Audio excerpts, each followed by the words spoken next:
বোন আমার, 12 বছর 15 বছর বয়সে তুমি কেন বিবাহের পূর্বে আরেকজনকে তোমার শরীর ধরতে দাও? আর যুবক ভাই আমার, কি বলিস কি তুই? এই পৃথিবী আর পৃথিবীতে যা আছে এর চেয়ে মূল্যবান হচ্ছে এই মেয়েটা।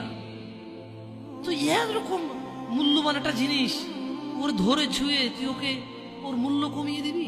এত বড় জুলুম ওর প্রতি তোর! তুই আল্লাহকে ভয় করিস না তাই বলে এতটা?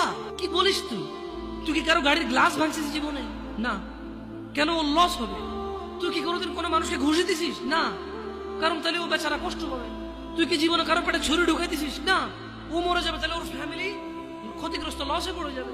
তুই কি কারো টাকা মারছিস কোনোদিন? না। তাহলে ওর ফ্যামিলি টাকার কারণে কষ্ট পাবে। তাহলে তুই কেন তুই এত ছোট ছোট বিষয়গুলো খেয়াল রাখিস যে আরেকজনের লস হবে? তাহলে তুই এই মেয়েটার জীবনটাকে তুই কি করলি? তুই পুরো পৃথিবী আর পৃথিবীতে যা আছে সবকিছু বিক্রি করলে যে সম্পদ হবে, সবকিছু অর্জন করলে যে অর্জন হবে, এর চাইতে মূল্যবান তুই ওকে সতীত্ব থেকে বের করে নিয়ে আসলি। তুই তোর সামান্য ডিজায়ার ফুলফিল করার জন্য, যেটা আল্লাহ তোর জন্য বৈধ করেছে, কবুল বললে তোর বাপের দোষ, আল্লাহর তো দোষ না। তোর বাপের দোষ, সমাজের তো দোষ না। তোর বাপ তোকে বিয়ে করে না ভাই আমার। তোর বাপ মনে করে তুই ছোট, 18 বছর বয়স তোর। তোর বাপ মনে করে তোর বাপ 16 বছর বয়সে হস্তমৈথুন করছে, তোর 22 বছর, তুই এখনো ছোট নুনু খাস, দুধু খাস। তোর বাপের অজ্ঞতা, ইসলামের দোষ দিবি কেন তুই? তোর বাপ 13 বছর বয়সে চাস্তবন জাটতবন নিয়ে পালাই গেছে, এরপরে সবাই মিলে ধরে আনছে। এরপরে তোর বাপের তোর দাদারা বলছে কলিযুগ শেষ হয়ে গেছে। 20 বছর আগের কথা বলতেছে। তোর বাপ 14 বছর বয়সে লুকায় লুকায় খেরেছি ওই কি। আরে ভাই, আপনি শহরের ভাই, শহরের বয়স করতে হয়েছে।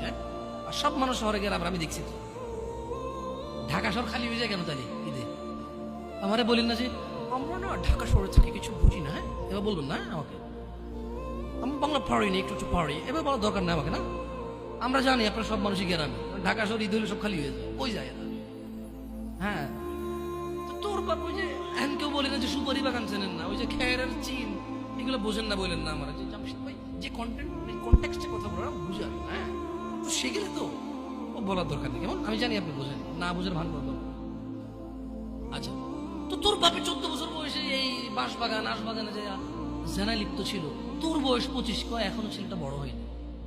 তো দোষ ইসলামের এখানে?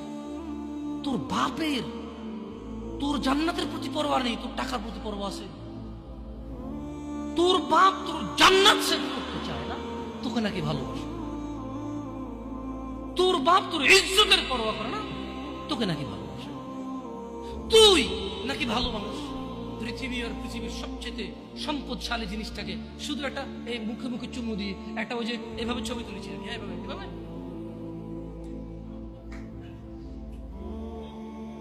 এরপরে ফোল্ডার বানায়, ফোল্ডার লক করে রাখছে যাতে কেউ না জানে। এরপর ওই মেয়ের বিয়ে ঠিক হয়ে গেলে ধমক দেয়, ছবি পাঠাবো একটা একটা। সামান্য ডিজায়ার যেটা তোর হালাল ভাবে আল্লাহ দিয়েছে, একটু সবর কর, একটু সবর কর। তুই ক্লাস 5-এ পড়তেছিস, 6-এর জন্য ওয়েট করতেছিস না? তুই ক্লাস 8-এ পড়িস ভাই আমার, ছোট পিচ্ছি সোনামণি ভাই আমার। তোকে আমি আমার মাথায় রাখি, তুই বলছিস রাগ করিস না। তুই বললে আমি না অত সিনেমা নাটক দেখি না, তোরাই কস। তুই বললে আপন, তাকে আপন করে বলতেছি। আবার কইস না হুজুরের ব্যবহার খারাপ। উনি তুই করে কেন বল, উনি এভাবে কেন কথা বলেন, নিজেকে কি মনে করে? না, তোরাই ডায়লগ দিস। আসলে তুই বললে আপন মনে, আমি এই জন্য ভাই তোরা আমার কিছু, তুই বললে আপন, আমি তুই। আমি তো সৌদি আরব বড় হয়েছি, আমি তো দেশে বড় হইনি। আমি আসার পর সব ডায়লগ দেখছি। আসলে আপন জনকে তুই বলে, হ্যাঁ তুই বললে আপন মনে, আমি তোরা আপন মনে করি। 1450 বছর আগে আল্লাহ আমার কাছে তুই আমার ভাই। কত আপন তুই চিন্তা কর। তোরা তুই গুমরা কারা গুমরে ভাই আমার? তুই আমার আচরণে যাইস না। হ্যাঁ, তুই আমার কত পুরনো ভাই তুই জানিস? আমার মায়ের পেটের ভাইটা আমি যেদিন জন্ম হয়েছি বুঝতে পারছি, সেদিন আমাকে আমার বাপ মা, আমার পরিবেশ বলছিল আমার মায়ের পেটের ভাই। কিন্তু অ্যাজ এ মুসলিম তুই আমার ভাই। 1450 বছর আগে এটা ঘোষণা হয়ে গেছে পৃথিবী। তোকে যদি আমি তুই না বলি, আদর করে না বলি, আপন না মনে করি, কাকে মনে করবো রে? তুই তো আমার তুই তো আমার আপন। এমন করিস না ভাই আমার। তোর বয়স সবে সবে 14 বছর। একটু অপেক্ষা কর, একটু অপেক্ষা কর। তোর বাপ বিয়ে করেছে, তুই পৃথিবীতে আসছিস, তুই এমনি এমনি আসিস না। তুইও বিয়ে করবি, তুইও পৃথিবীর সমস্ত সুখ পাবি ইনশাআল্লাহ। তোর ছেলে সন্তান এমনি এমনি আসবে না, তুইও আল্লাহর দেওয়া নিয়ামত উপভোগ করবি এবং আল্লাহর প্রশংসা করবি। অপেক্ষা কর ভাই আমার, অপেক্ষা কর। খবরদার, বেখেয়ালি হওয়া যাবে না, বেখেয়ালি হওয়া যাবে না। আর নিজের সামান্য ডিজায়ারকে ফুলফিল করার জন্য পৃথিবীর সবচেয়ে দামি সম্পদটাকে সবচাইতে সস্তা নিকৃষ্ট করে দেওয়া যাবে না। কেমন? বিয়ের পূর্বে কোনো মেয়ের গায়ে হাত দিবি না ভাই আমার, খবরদার। বিয়ের পূর্বে কোনো মেয়ের সাথে কথা বলবি না, খবরদার। তোর যোগ্যতা নেই ওর সাথে কথা বলার। তুই কে রে? বামন হয়ে চাঁদের দিকে হাত বাড়াবি না। আমার বোনরা চাঁদ, ওয়াল্লাহি যেদিন ইসলামী শাসন আসবে, যেদিন ইমাম মেহেদী আসবে, যেদিন ঈসা আলাইহিস সালাম আবার আসবে, ওনার বন্ধের উপর যারা হাত দিবে উনি হাত কেটে ফেলবে। তুই বামন হয়ে চাঁদের দিকে হাত বাড়াইস না।